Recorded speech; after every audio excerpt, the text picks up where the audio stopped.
अस्सलाम वालेकुम स्टूडेंट्स, कैसे हैं आप लोग? सब खैरियत से हैं? Today I am going to announce something very big, that is PMA 150 long course. और ये आज ही अनाउंस हुआ है, इसकी आज से रजिस्ट्रेशन स्टार्ट है। इस वीडियो के अंदर इंशाल्लाह हम लोग डिस्कस करेंगे कि आप लोगों ने रजिस्टर कहाँ से करना है, कैसे करना है, कौन एलिजिबल है। सारी की सारी इंफॉर्मेशन हम इसमें डिस्कस करेंगे। So first of all, starting from website, आपने ब्राउजर पे लिखना है joinparkarmy.gov.pk। जैसे ही आप ये लिख के प्रेस करेंगे, ये वेबसाइट ओपन हो जाएगी और इस वेबसाइट में आपने स्क्रॉल डाउन करना है। स्टार्ट में एक वीडियो है, वीडियो को आप छोड़ दें, नीचे स्क्रॉल डाउन करें। स्क्रॉल डाउन करेंगे तो ये सामने आपको नजर आ रहा है लेफ्ट साइड पे, Pakistan military academy cradle of leadership 150 PMA long course. ठीक है, इस पे आप जब माउस लेके जाएंगे, क्लिक नहीं करना, आपने माउस लेके जाएंगे, आपको ये डिटेल नजर आएगी, कोर्स डिटेल, रजिस्ट्रेशन डिटेल्स और एग्जाम स्लिप। पहले आप कोर्स डिटेल पे क्लिक करें चेक करने के लिए कि एलिजिबिलिटी क्राइटेरिया क्या है। Okay, so on the left side you can see registration 11 April से 15 मई तक, एक महीना और तकरीबन 5 दिन ये रजिस्ट्रेशन चलेगी। बहुत लंबी रजिस्ट्रेशन का टाइम इन्होंने दिया हुआ है। और टेस्ट आपके स्टार्ट होंगे 18 मई से, जैसे रजिस्ट्रेशन क्लोज होगी 18 मई से लेकर 23 जुलाई तक। अच्छा, इसके अंदर अप्लाई सिर्फ कर सकते हैं मेल, सिर्फ मेल अप्लाई कर सकते हैं। अनमैरिड होने चाहिए male. Married serving personnel of arm forces over 20 years of age are eligible. वो लोग जो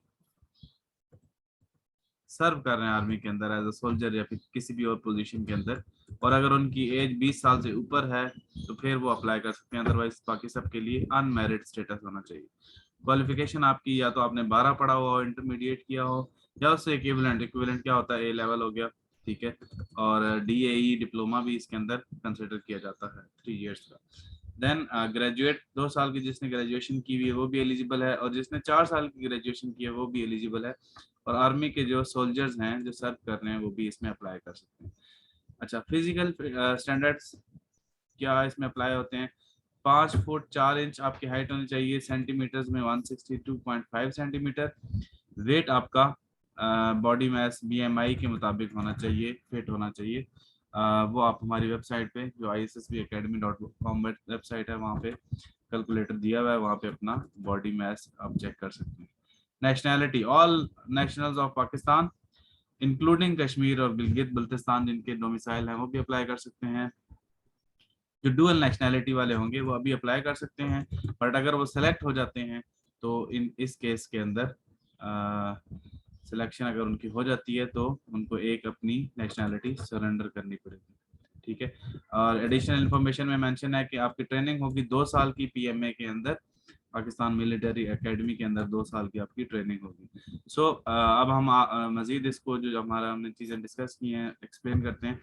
इंटरमीडिएट और इक्विवेलेंट, अगर आपने 12 पढ़ी हुई है, डिप्लोमा किया हुआ है, A लेवल किया हुआ है, फिर आपकी उम्र होनी चाहिए 17 साल से 22 साल के दरमियान। और अगर आपकी 2 साल की ग्रेजुएशन है या फिर आप सर्व कर रहे हैं नेवी के अंदर, पाकिस्तान एयरफोर्स के अंदर, ठीक है, कहीं भी आप सर्व कर रहे हैं, देन आपकी एज को आपको 1 साल एक्स्ट्रा मिलेगा। अगर आपकी ग्रेजुएशन भी है तो आपको 23 साल तक आपकी एज एक्सटेंड हो जाएगी। ठीक है, relaxation for 3 months both in upper and lower as limits. 3 महीने की उन्होंने आपको रिलैक्सेशन भी दी हुई है। मींस के अगर आपकी 22 साल 3 महीने एज हो जाती है देन आप फिर भी अप्लाई कर सकते हैं। और इसी तरह अगर आपकी 16 साल और 9 महीने एज है तब भी आप अप्लाई कर सकते हैं। देन जिन्होंने 4 साल का की ग्रेजुएशन की हुई है, BS किया हुआ है, BS ऑनर्स किया हुआ है, BBA किया हुआ है, BPA किया हुआ है, उनकी एज मजीद 1 साल उन्होंने एक्सटेंड की है। 2 years ग्रेजुएशन जिनकी थी उनको 23 साल की लिमिट मिली थी, और ग्रेजुएट्स जो 4 साल वाले जिन्होंने ग्रेजुएशन की उनको 24 साल, और विदाउट एनी रिलैक्सेशन, इसमें रिलैक्सेशन नहीं है। इसी तरह सर्विंग जो आर्मी के सोल्जर्स हैं उनकी एज है जी 25 साल तक, 17 से 25 साल तक, और उनकी भी एज रिलैक्सेशन नहीं है। ठीक है, तो this is the criteria for education. अगर आप मार्क्स पे आए तो FA FSC या इसके इक्विवेलेंट जितने भी हैं उनके लिए मिनिमम मार्क्स रिक्वायर्ड हैं 55%, 55% मार्क्स रिक्वायर्ड है। और 55% you can C from here. अच्छा, इसके बाद then candidates who secure 60% marks in BA, BSc, BSc Honors, BBA, BPA with 50% marks in FSC are also eligible।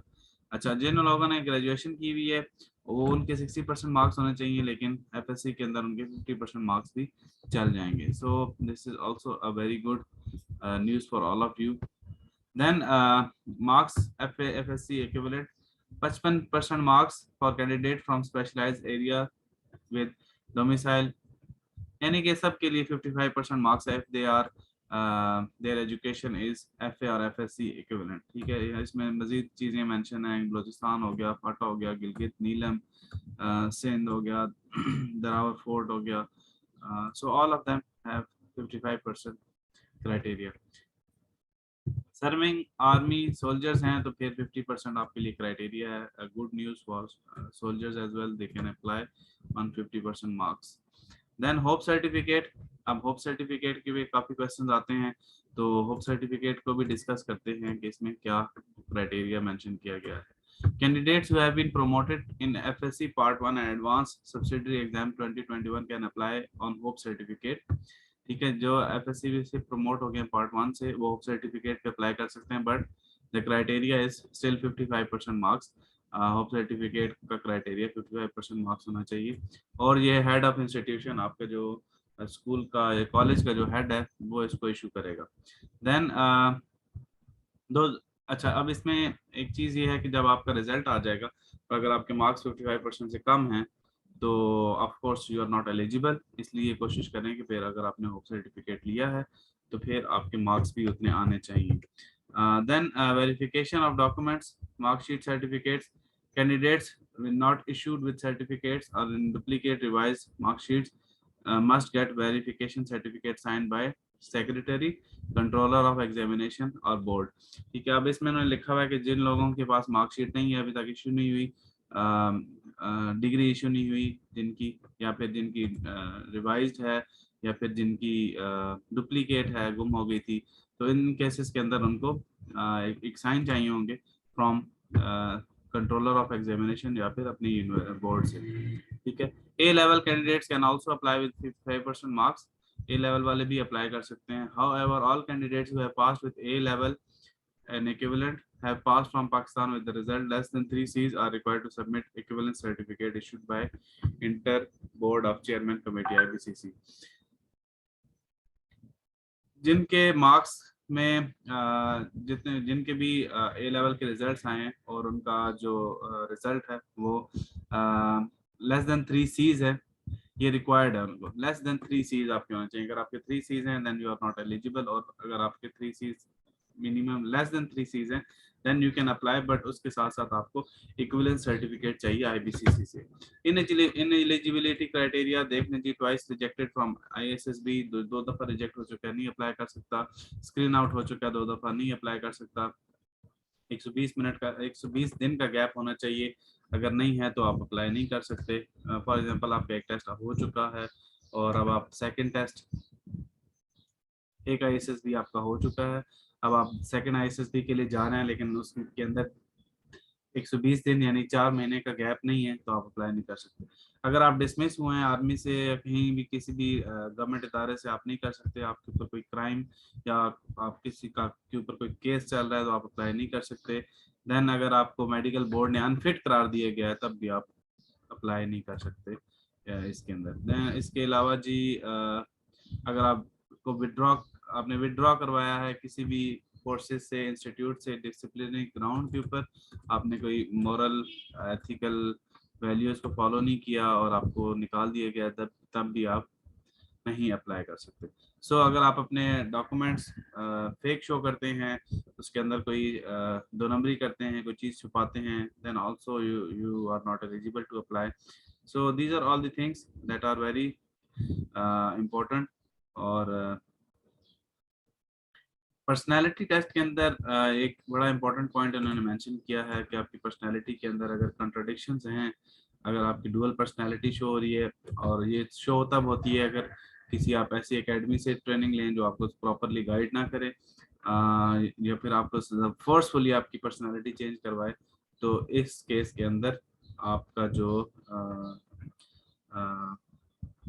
That means you are not eligible, और आप आगे जाके कहीं ना कहीं फंसेंगे और नॉट रिकमेंड होंगे। चांसेस के स्पेलिंग गलत लिखी, ओके।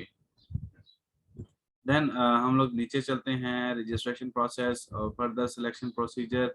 रजिस्ट्रेशन प्रोसेस के अंदर ऑलरेडी मेंशन्ड कि आपका रजिस्ट्रेशन प्रोसेस क्या है। ASRC के अंदर आपका टेस्ट होगा, और आपको आइडिया होगा ही इसका कि क्या होता है टेस्ट के अंदर। 11 अप्रैल से 15 मई तक ये टेस्ट है। 18 मई से 23 जुलाई तक आपके प्रीलिमिनरी टेस्ट होंगे। इसके अलावा रिपीटर कैंडिडेट्स, ये इंपॉर्टेंट पॉइंट है रिपीटर कैंडिडेट्स के लिए, ये वाला। Repeater candidates must report eight concern army ASRC from 18 to 27 मई। 18 से 27 मई के दरमियान रिपीटर जा सकते हैं सीधा सेंटर के अंदर, और वहां से जाके अपना ISSB फॉर्म ले सकते हैं। सो this is important news for those important information, आप इसको फॉलो करें। देन जी हमारा प्रीलिमिनरी सिलेक्शन के अंदर आप सबसे पहले इंटेलिजेंस टेस्ट होगा, मेडिकल एग्जामिनेशन होगा, फिजिकल टेस्ट होगा, और इसके बाद छोटा सा इंटरव्यू होगा। रिटन टेस्ट एक न्यू चीज इंट्रोड्यूस करवाई गई है इनिशियल टेस्ट के अंदर, इसको आप देखें इसमें क्या होता है। Test will be based on multiple choice questions from English, ठीक है, इस्लामियात। Okay, so these are related to intelligence test, but there is one more small paragraph you need to write, an essay, वो भी introduce हुआ है इसके अंदर, तो उस पर भी आपने प्रैक्टिस उसकी आपने करनी है। फिजिकल फिटनेस के अंदर अगर देखा जाए तो 8 मिनट में 1.6 किलोमीटर आपने भागना है। पुल अप्स आपने 3 करने हैं 2 मिनट के अंदर। 2 मिनट के अंदर 15 पुशअप्स करनी है। 2 मिनट के अंदर 20 क्रंचेस करने हैं, और आपको एक डिश क्रॉस करनी है 7.4 फीट की। So these are all the things that are important. Interview, clearing written medical, everything will be interviewed by S and ROs, यानी आपको साइकोलॉजिस्ट असेस करेंगे थ्रू इंटरव्यू।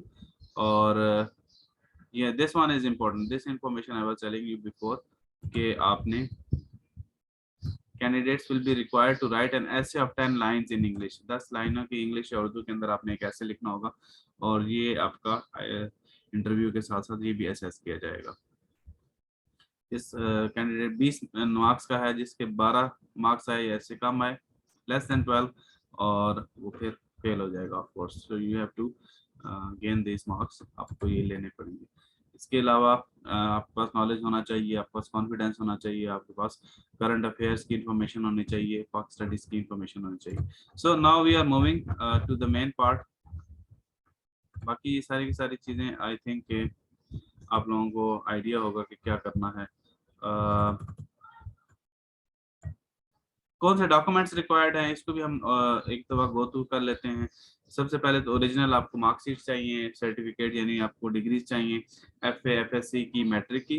देन आपको कंप्यूटराइज्ड ID कार्ड आपका होना चाहिए अगर आप 18 साल से या उससे ऊपर हैं। अगर आप उससे नीचे हैं तो आपको फॉर्म B चाहिए, along with guardians computerised national ID card. अपने जो भी गार्डियन है आपके घर में, फादर हैं या मदर हैं, उनके ID कार्ड की कॉपी आपको चाहिए।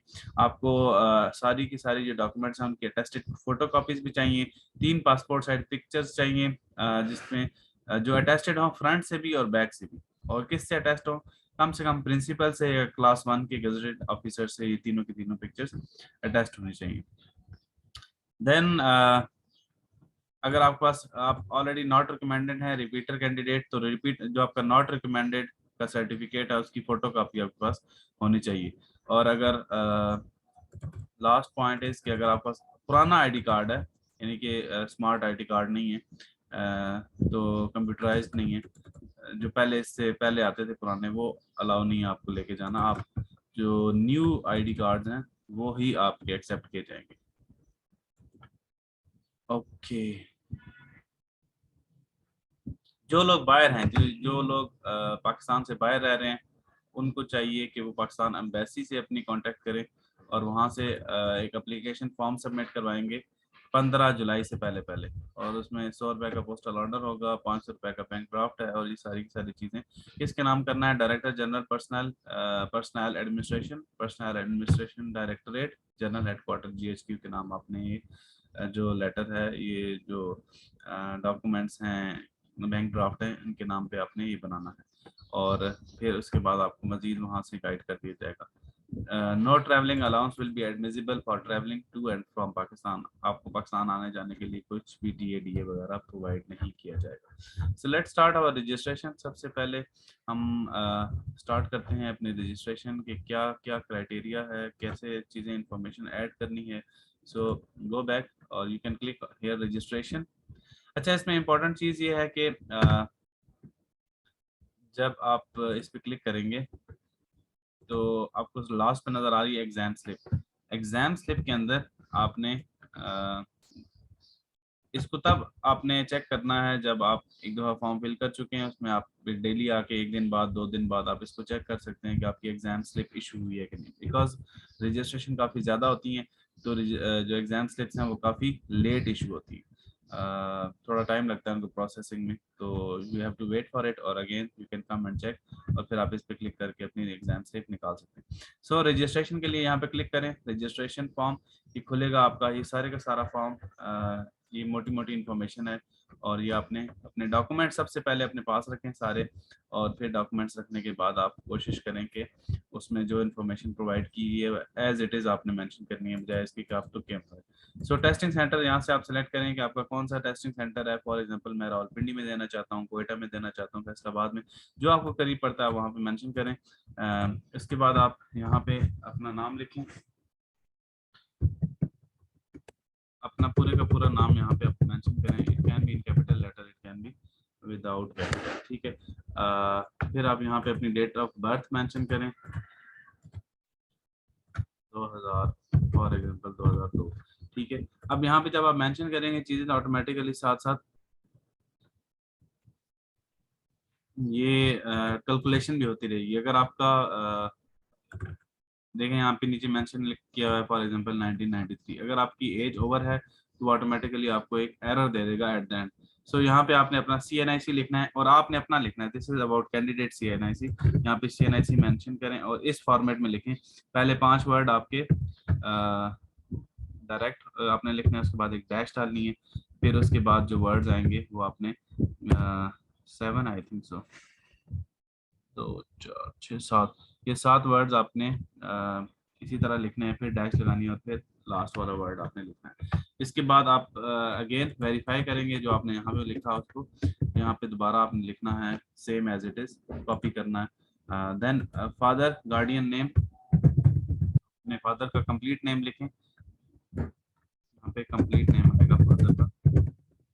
फिर अगेन उनका CNIC आपके फादर का एज इट इज, यहाँ से जो आपने पीछे मेंशन किया था उसी फॉर्मेट के अंदर आपने अपने फादर का मेंशन करना है, और चेक कीजिएगा फादर के डॉक्यूमेंट्स पास रख के आप एग्जैक्ट वही लिख रहे हैं या डिफरेंट लिख रहे हैं। ओके, देन फादर का प्रोफेशन, आपके अब्बू क्या काम करते हैं, प्राइवेट जॉब करते हैं, गवर्नमेंट सर्वेंट हैं, यहाँ से आपने इन डिटेल चेक करना है। वॉर वुंडेड आर्मी के में इस लिस्ट में आते हैं, शहीद आर्मी की लिस्ट में आते हैं, सर्विंग एयरफोर्स, या फिर आप कोई और काम कर रहे हैं जो कि इस लिस्ट में नहीं है, तो आप अदर्स पे क्लिक करेंगे। अगर आपके फादर का प्रोफेशन जो है तो इस लिस्ट में नहीं है तो आप अदर पे क्लिक करेंगे, अदरवाइज आप यहाँ पे क्लिक कर सकते हैं। अगर आपने अदर पे क्लिक किया तो आप यहाँ पे डिटेल डालेंगे। फॉर एग्जांपल आप लिखते हैं शॉपकीपर हैं, फॉर एग्जांपल आप लिखते हैं कि वो सेल्समैन है, व्हाटएवर ही इज। फिर आपने अपने फादर का रैंक लिखना है। अगर इस लिस्ट के अंदर आपके फादर का रैंक अवेलेबल है तो आप रैंक लिख सकते हैं, जनरल कर दें अगर नहीं अवेलेबल, या फिर अदर करके आप यहाँ पे एक्सप्लेनेशन उसकी अगर वो मांगते हैं तो दे सकते हैं, बट यहाँ पे मेंशन नहीं। आर्मी का नंबर, अच्छा एक बड़ी इंपॉर्टेंट इन्फॉर्मेशन है यहाँ पे, वो ये है कि जिसके साथ ये वाला स्टार लगा हुआ है, दिस स्टार स्टेरिक, ये आपने इंफॉर्मेशन लाजमी फिल करनी है। ये स्टार वाली इंफॉर्मेशन लाजमी फिल होगी, और इसके साथ देखें स्टार नहीं लगा हुआ तो इसकी इंफॉर्मेशन अगर आप फिल करें तो भी ठीक है, ना करें तो भी ठीक है, बट अगर रेलिवेंट है तो आप लाजमी फिल करें। सो स्टेरिक वाली जितनी भी इंफॉर्मेशन आपने लाजमी प्रोवाइड करनी है।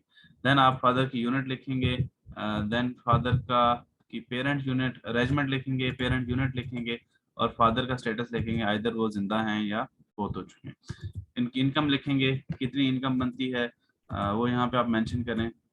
आप अपने फादर से पूछ सकते हैं कि मेरी कितनी इनकम है, उनके पूछने के बाद आपने ये मेंशन करना है। अगर आपने यहाँ पे लिखा है डिसीज्ड, ठीक है, तो फिर आप यहाँ पे लिखेंगे कि कहाँ पे फोत हुए, प्लेस ऑफ डेथ, ठीक है। अगर आपने लिखा है अलाइव तो फिर आप यहाँ पे कुछ नहीं करेंगे, ठीक है।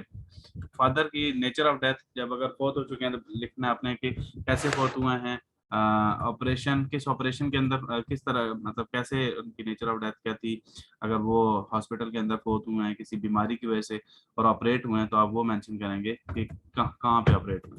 देन इंजरी उनकी कैसी थी, माइनर थी, मेजर थी, ये सारी सारी चीजें आप यहाँ पे मेंशन कर सकते हैं। मदर नेम यहाँ पे आप मेंशन कर सकते हैं वट एवर इट इज, ठीक है। आप ये मेंशन करें मदर नेम यहाँ पे एग्जैक्टली, और देन मदर CNIC को आप मेंशन करें। I already told you here, इसी फॉर्मेट के अंदर जिस तरह आपने अपने फादर का फॉर्मेट में लिखा है यहाँ पे आपने ये मेंशन कर देना है मदर का।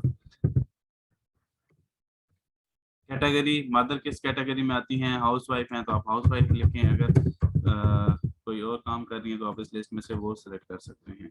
मदर का रैंक क्या है, अगर सर्विंग है तो किस रैंक में है, और फिर उनका आर्मी नंबर वगैरह, रेजिमेंट कौन सी है, उनकी पेरेंट यूनिट कौन सी है, ये सारी सारी चीज़ें आप यहाँ पे मेंशन कर सकते हैं। मदर की इनकम क्या है, अगर इनकम नहीं है तो नन करें, अगर इनकम है तो आप यहाँ पे मेंशन कर सकते हैं। देन फादर एजुकेशन, आपके फादर कितना पढ़े हुए हैं, मिडिल पढ़े हुए हैं, मैट्रिक पढ़े हुए हैं, मास्टर किया हुआ है, बैचलर किया हुआ है, वो यहाँ पे मेंशन करें। इसी तरह मदर, आप अगर नहीं पढ़ी लिखी तो इलिटरेट लिखेंगे, अगर पढ़ी लिखी हैं तो बाकी यहाँ से सिलेक्ट करके कि क्या पढ़ी है, मिडिल पढ़ी है, बैचलर किया हुआ है। सिबलिंग्स कितने, आपके बहन भाई कितने हैं वो आप मेंशन करें। फैमिली, टोटल फैमिली की इनकम कितनी है, सबकी मिला के पूरे घर की, जिसमें आपके फादर आते हैं, आपकी मदर आती है और आपके बहन भाई आते हैं। डोमिसाइल आपका कहाँ का है, यहाँ पे मेंशन करें कि मेरा डोमिसाइल फलानी जगह का है, आप वो यहाँ पे मेंशन करेंगे किस डिस्ट्रिक्ट में आता है ये और किस प्रोविंस के अंदर आता है। इसी तरह आप यहाँ पे पोस्टल कोड लिखेंगे, ये आप गूगल पे चेक कर सकते हैं कि बहावलपुर का पोस्टल कोड क्या है, फलानी जगह का पोस्टल कोड क्या है, वो आप यहाँ पे मेंशन कर सकते हैं। देन एड्रेस, कंप्लीट एड्रेस यहाँ पे मेंशन करें, हाउस नंबर, हाउस, स्ट्रीट, जो भी आपका कंप्लीट एड्रेस है, सेक्टर, ये सारा आपने कंप्लीट मेंशन करना है। और अगर आपका परमानेंट एड्रेस डिफरेंट है, अच्छा परमानेंट एड्रेस आपने अपने CNIC देखना है, अगर तो सेम है तो सेम लिखें, अदरवाइज आप डिफरेंट भी कर सकते हैं, डिफरेंट एड्रेस। आपने अपने CNIC की बैक साइड पे देखना है कि परमानेंट एड्रेस क्या है, मुस्तकिल पता, ठीक है। एक तो करंट है एड्रेस, एक है मुस्तकिल पता, वो यहाँ से आप चेक कर सकते हैं अपने CNIC और वो आप यहाँ पे मेंशन करें। देन आप अपना of course only mail can apply, तो सिर्फ मेल का ऑप्शन आ रहा है। अनमैरिड मोस्टली होंगे, सिर्फ सर्विंग के लिए अनमैरिड की ऑप्शन है, वो भी जिनकी 20 साल से उम्र ज्यादा है। रिलीजन आप अपना यहाँ पे लिखें, मुस्लिम, नॉन मुस्लिम, कौन से सेक्ट से ताल्लुक रखते हैं, सुन्नी है या शिया है, वो मेंशन करें। इसके अलावा अगर नॉन मुस्लिम है तो वो मेंशन करें, अगर नॉन मुस्लिम की कैटेगरी में आप नहीं आते तो इसको आप इसी तरह एम्प्टी छोड़ दें। आप फिर अपनी कास्ट मेंशन करें, whether you are Rana, whether you are Awan, whoever you are. फिर उसके बाद आप यहाँ पे अपना मोबाइल नंबर मेंशन करें कंप्लीट, और इसके अलावा ईमेल अपनी मेंशन करें अगर आपकी है। अगर नहीं है तो आप किसी से अपने बहन भाई की या फादर की ईमेल आप मेंशन कर सकते हैं, because this one is asterisk, यहाँ पे एक स्टार लगा हुआ है, इसका मतलब है आपने ये इन्फॉर्मेशन लाजमी देनी है। तो ईमेल आप अपनी मेंशन करें जो भी आपकी अपनी है या फिर आपके फादर की या फिर सिस्टर की या फिर फैमिली मेंबर्स में किसी की भी है। यहाँ पे आप मेंशन करेंगे कि आप फ्रेश कैंडिडेट हैं, either you are recommended not recommended from ISSB of PMA/TCC।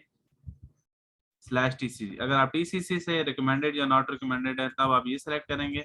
अगर आप नेवी या एयरफोर्स से रिकमेंडेड नॉट रिकमेंडेड है तो ये सिलेक्ट करेंगे। रिपीटर्स की बात कर रहा हूँ और ये फ्रेश के लिए ये आएगा। प्रीवियसली अगर आपने फॉर एग्जांपल नॉट रिकमेंडेड है या रिकमेंडेड है TCC से, तो आपने किस में अप्लाई किया था, फॉर एग्जांपल मैंने 34 TCC लॉन्ग कोर्स में अप्लाई किया था, तो वो मेंशन करूंगा। अगर मैंने 149 लॉन्ग कोर्स में अप्लाई किया था तो वो मेंशन करूंगा। अगर मैंने 34 DCC में मेंशन किया अप्लाई किया था तो वो यहाँ पे हम मेंशन करेंगे। एप्लीकेंट्स सर्विंग स्टेटस, अगर आप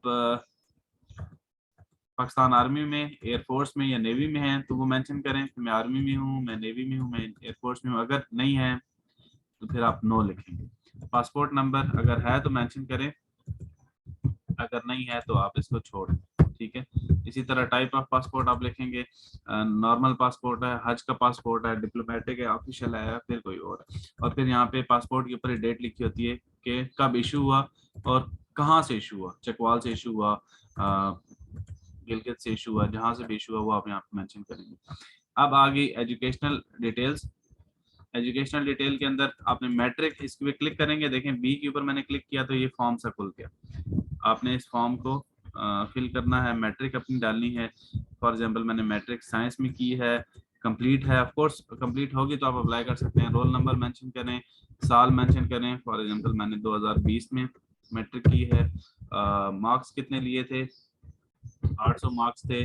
टोटल कितने मार्क्स थे, इतने में से 800 आए। परसेंटेज क्या बनती है, आप कोई भी परसेंटेज जो भी बनती है आप कैलकुलेट करके आप यहाँ पे मेंशन कर सकते हैं। स्कूल किस स्कूल से किया, कॉलेज ऑफ कॉमर्स, रावलपिंडी या जो भी था, ठीक है। और किस बोर्ड से किया, बोर्ड ऑफ इंटरमीडिएट, BISC से किया, FBISS से किया, जिससे भी किया, फेडरल बोर्ड से किया है, फिर पिंडी से किया है, फिर लाहौर से किया, गुजरांवाला से, कराची से, कोहाट से, आप यहाँ पे वो सेलेक्ट कर सकते हैं। देन आप इंटरमीडिएट मेंशन करेंगे, आपने A लेवल किया है, FA किया है, FSC किया, ICOM किया, ICS किया, DAE किया। यहाँ से देखें आपको आइडिया हो गया कौन कौन लोग अप्लाई कर सकते हैं। DAE वाले भी अप्लाई कर सकते हैं, ICS वाले भी, ICOM वाले भी, FSC वाले भी, FA वाले भी, सब अप्लाई कर सकते हैं। तो इसमें आपने अपना रोल नंबर मेंशन करना है, किस साल में आपने पास की, कितने मार्क्स आपके आए और कितनी परसेंटेज आपकी बनती है, किस स्कूल से किया, कॉलेज जो भी आपका है। बोर्ड आपने मेंशन करना है, किस बोर्ड से किया वो। और इसके बाद बैचलर की जो इन्फॉर्मेशन है, देखें जो मैट्रिक थी वहां पे आपने देखा और से कि स्टैरिक लगा हुआ है, यानी कि मैट्रिक की इन्फॉर्मेशन आपने लाजमी देनी है, ये स्टैरिक लगा हुआ है। इसी तरह आपने इंटरमीडिएट की इन्फॉर्मेशन लाजमी देनी है, यहाँ पे स्टैरिक लगा हुआ है। बाकी बैचलर का स्टैरिक नहीं है, जिन लोगों ने बैचलर कंप्लीट की है 2 साल वाली या 4 साल वाली, वो यहाँ से सिलेक्ट करके अपनी इंफॉर्मेशन डाल सकते हैं। किस यूनिवर्सिटी से की है, इंस्टीट्यूट कौन सा था, ऑल इन्फॉर्मेशन, CGPA आपका कितना आया और मार्क्स आपकी परसेंटेज कितनी है। इन दोनों में और लगा हुआ है, या आप मार्क्स परसेंटेज लिखेंगे या CGPA लिखेंगे, तो ये आपकी मर्जी है आपने क्या लिखना है। जो भी ऑफ कोर्स आपका वहाँ पे क्राइटेरिया चल रहा है वो आप मेंशन करें। So there is something written in red, आप इसको गौर से देखें क्या लिखा हुआ है। Candidates who are yet to be appear in part 1 and part 2 DAE or collectively this year may choose hope certificate option. Enter part 1 roll number, part 1 total marks and part 1 obtain marks only if having a valid hope certificate of minimum 55%. अब यहाँ पे mention है कि अगर आपके पास hope certificate है, आपने second year अभी कंप्लीट नहीं की, पार्ट 2 आपका अभी कंप्लीट नहीं हुआ, तो फर्स्ट ईयर के मार्क्स के ऊपर प्लस होप सर्टिफिकेट पे आप सिर्फ अपने यहाँ पे फर्स्ट ईयर के मार्क्स एंटर करेंगे और फर्स्ट ईयर के ही टोटल मार्क्स एंटर करेंगे और फर्स्ट ईयर की ही परसेंटेज एंटर करेंगे और आप अप्लाई कर सकते हैं। तो दिस इज अनदर इंफॉर्मेशन जो कि आप लोगों को चाहिए होगी। ये करने के बाद, सारी इंफॉर्मेशन डालने के बाद, आप इस पे क्लिक करेंगे कि मैं ये जो सारी इंफॉर्मेशन लिखी है मैंने, ये सारी ठीक है, ट्रू है, इसमें कोई मैंने झूठ नहीं बोला या फिर कोई इंफॉर्मेशन मैंने हाइड नहीं की। ये सारी की सारी इंफॉर्मेशन लिखने के बाद आप ये जो कोड है, इमेज कोड, ये आप मेंशन करेंगे यहाँ पे एज इट इज, जो सामने ऊपर लिखा हुआ है TI, ये वाला कोड मैं इसको हाईलाइट कर देता हूँ। ये वाला कोड आप एज इट इज यहाँ पे कॉपी पेस्ट करेंगे। अगर आपको कोड पढ़ना समझ नहीं आ रहा तो आप इसको रिफ्रेश इमेज पे क्लिक करके कोड चेंज कर सकते हैं, ठीक है। तो जब कोड चेंज करेंगे, न्यू कोड आएगा तो आप उसको इनपुट करें, ठीक है। ये करने के बाद आप रजिस्टर पे क्लिक करेंगे तो जो भी आपका प्रॉब्लम होगा वो सामने शो हो जाएगा। Some fields need correction. Please provide information correctly. Mother CNIC contain illegal characters. अब वो बता रहा है कि आपने जो अपनी मदर का CNIC डाला है वो सही नहीं डाला, तो हम ऊपर जाके चेक करते हैं कि क्या मिस्टेक्स हैं। तो they will also tell you कि ये प्रॉब्लम आ रहा है, आप इसको ठीक करें। लेट्स सी मदर CNIC कहाँ पे है। दिस वन देखें, ऑलरेडी हाईलाइट हो चुका है। मदर CNIC ऑलरेडी हाईलाइट है कि यहाँ पे मिस्टेक है। क्या मिस्टेक है? आई थिंक यहाँ पे हमने एक नंबर कम डाला था। So now I think it will be okay. Let's click on register. जैसे मैंने रजिस्ट्रेशन पे क्लिक किया, एक न्यू पेज ओपन होगा और उसके ऊपर लिखा हुआ है बड़ा बड़ा, your request has been registered, you will either be approved or rejected after verification। आप 623 लोग अप्लाई कर चुके हैं, मैं 623वां मेरा नंबर था। और अब आप देख सकते हैं कि उन्होंने कहा है कि आपकी एप्लीकेशन हमने सबमिट कर ली है, लेकिन हम इसको वेरीफाई करेंगे। अगर आपका डाटा करेक्ट ना हुआ तो हम इसको रिजेक्ट कर देंगे, और अगर करेक्ट हुआ तो फिर क्या होगा, मैंने आपको ऑलरेडी बताया है कि अगर आपका डाटा ओके हुआ फिर आपने वापस जाना है, अपनी एग्जाम स्लिप पे क्लिक करना है और यहाँ पे अपना CNIC वो जो डाला था अपना वो डालें, अपने फादर का CNIC डालें, जो भी गार्डियन आपने मेंशन किया उसका CNIC डालें, इमेज कोड डालें और चेक स्टेटस करें। वो आपको ऑलरेडी बता देगा कि आपकी जो स्लिप है वो जनरेट होगी है या पेंडिंग है, या अगर जनरेट हुई है तो फौरन उसका प्रिंट लें या स्क्रीनशॉट लें और जब बाद में जाके प्रिंट निकलवा लें, और अगर जनरेट नहीं हुई तो वेट करें, पेंडिंग में आ रहा होगा स्टेटस, और अगर रिजेक्ट होगी तो रिजेक्ट आएगा और साथ बताएंगे कि इस वजह से रिजेक्ट है। So this is the thing, you have to be very careful while registering this form, because बाद में आप लोग कहते हैं कि मेरा ये प्रॉब्लम आ गया, मैं कैसे ठीक करवाऊँ, तो फिर वो आपको जाना पड़ेगा सेंटर के अंदर और फिर वहाँ पे क्वारी भी होगी और बेइज्जती भी होगी। इसलिए कोशिश करें कि फर्स्ट गो में ही आप अपनी इंफॉर्मेशन करेक्ट प्रोवाइड करें। So if you have any more questions you can ask us any time. Here are some links, आप यहाँ पे देख सकते हैं कि ISSBacademy.com से आप तैयारी कर सकते हैं। ये व्हाट्सएप नंबर दिया गया है 0300 888 5825। किसी किस्म की भी इंफॉर्मेशन चाहिए हो आप इंफॉर्मेशन ले सकते हैं, और अगर आपने तैयारी करनी है तो तैयारी भी करवाई जा सकती है आपको इंशाल्लाह। We have the best portal in Pakistan, और वहाँ पे आपकी लाइव टेस्टिंग होती है। वी ऑल्सो हैव एप्लीकेशन, हमारी अपनी एप्लीकेशन है जिसमें रिकॉर्डेड लेक्चर्स होते हैं, डेली लाइव लेक्चर्स भी अवेलेबल हैं क्लास में, और क्वेश्चन आंसर सेशंस भी होते हैं। इसके अलावा मजीद नोट्स भी प्रोवाइड किए जाते हैं। सो गुड लक, होपफुली इंशाल्लाह आप लोग अपनी प्रिपरेशन करके और इसको अप्लाई करेंगे और इस चांस को 100% अवेल करेंगे। सी यू इंशाल्लाह। अस्सलाम वालेकुम।